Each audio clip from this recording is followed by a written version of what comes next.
Uma pergunta que me fazem frequentemente é com relação a como uma empresa ela pode contornar esse cenário preocupante, esse cenário cinzento, esse momento de incertezas que a nossa economia vive.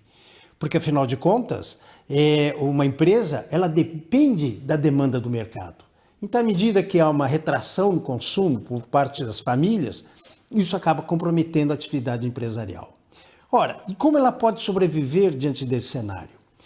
Uma das questões básicas que é discutida dentro da economia é por que não rever o seu modo de produção?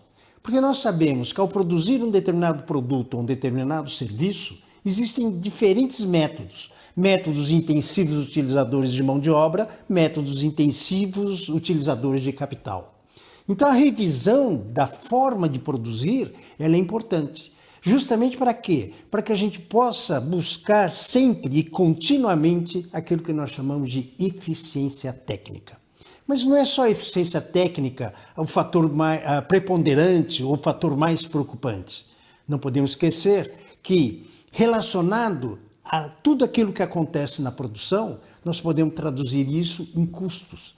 E, sem dúvida alguma, diante de um cenário de incertezas, a revisão sobre os custos da empresa é fundamental.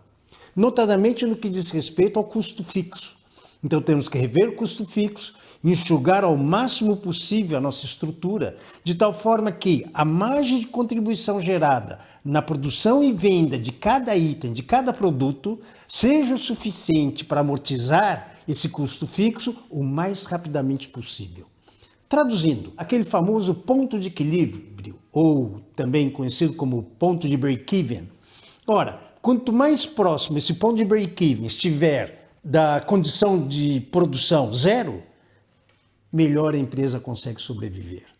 Porque vejam, e mesmo em momentos de crise, a empresa ela tem condições de manter o seu resultado no azul. Ou seja, certamente, à medida que ela começa a incorrer em prejuízo, algum problema, ou na forma de produção, ou na sua estrutura de custos, está presente. Então, até por uma saúde da empresa, numa perspectiva de longo prazo, por que não revemos os nossos custos? Por que não analisamos os nossos modos de produção?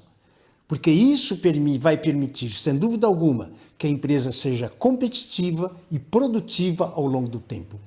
É a condição de sustentação da atividade no longo prazo. Vale a pena pensar nesse tema.